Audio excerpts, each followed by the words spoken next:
here, Kyle Larson.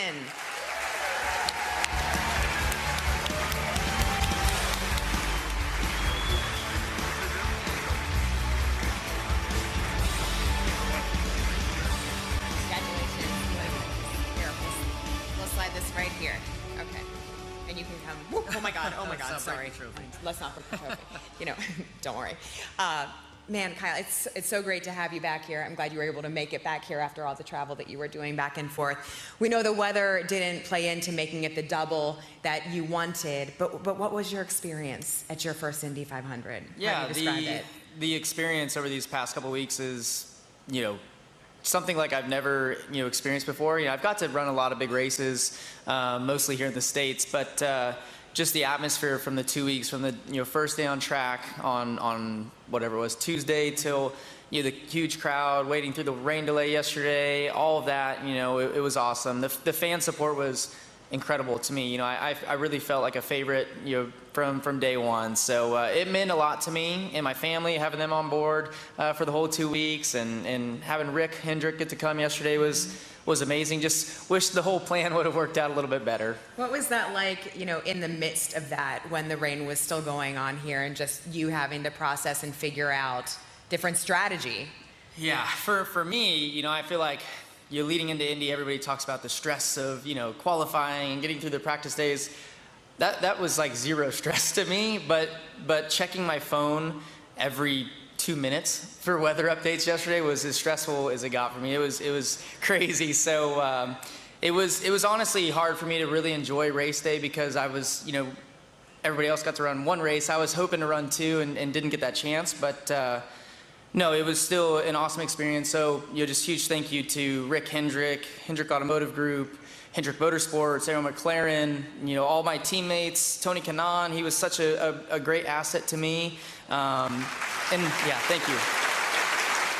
And it made the experience smooth, the transition smooth, and I hope to do it again someday, because everything went amazing until yesterday for me. So Roger, thank you guys for all your support and welcoming me, the competitors, the IndyCar series, Chevrolet. It's been great to be a part of their group for so long in the NASCAR Cup Series, and then now get to say I got to run the Indy 500 with them as well. Someday. How about next year? Yeah. I hope so. I'm sure with the way the day went yesterday, we might have to do some convincing, but no, hopefully Roger can pick up the phone maybe, and yes. And maybe you can order some better weather for us next year. Maybe did you order the bad weather so I couldn't get to the 600? I don't know. I don't know if you can control that, but we never know.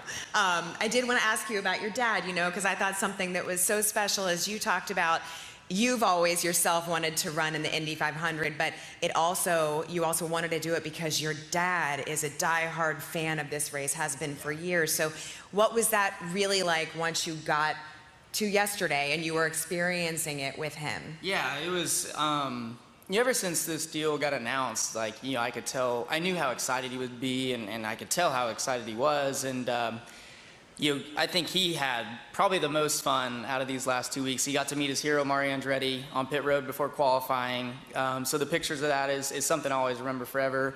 And then, there was a lot of emotion. He was going through a lot of emotions yesterday, well before the day started, I guess. Really? He was crying a lot. And Hendrick, they did a great video, kind of like a hype video a little bit. And he narrated it. And it got me a little bit emotional as well. So it was just cool. Again, I wish it would have all, went as planned, but I'm hopeful that I can do it again.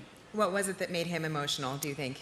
I think just getting to see his child, who's worked so hard and who they've also put so much time and effort and energy into getting me to that position, of being at the top of American motorsport. And you getting to be a part of a race that he's been a huge fan of for, since he was a child. He's pushing 70 years old now. So no, it was just, it probably meant more to me to race it for him than it was myself even, but such an awesome event. And again, I just hope and pray that I can do it again and really get another opportunity, because I felt like I learned a lot yesterday and throughout the 2 weeks too. So yeah, we'll see. Is there one thing before we let you go that you can share that you feel like you really did take away from yesterday, that you learned, that you didn't expect?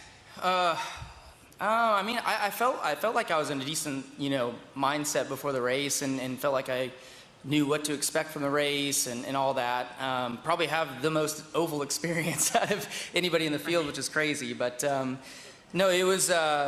I think I made the mistakes on the restarts, and then at the end, with the speeding penalty. So I would be much more cautious and less aggressive next time. But and two, I think working through the balance of the race car, in traffic, I think I was too focused on having like a comfortable balance, so I wouldn't scare myself. And I think that came to bite me because I was a little bit too tight or understeer, as you guys say, throughout the race. But no, it was fun. Again, thank you to Aaron McLaren for the hard work and the effort put in. It took a lot of planning, execution on so many different parts and people. So between the Hendrick Aviation Group, I know Ryan Glenn, he's probably happy that this event's over so he can relax a little bit on the logistics. But yeah, no, it was fun. And congrats to Joseph.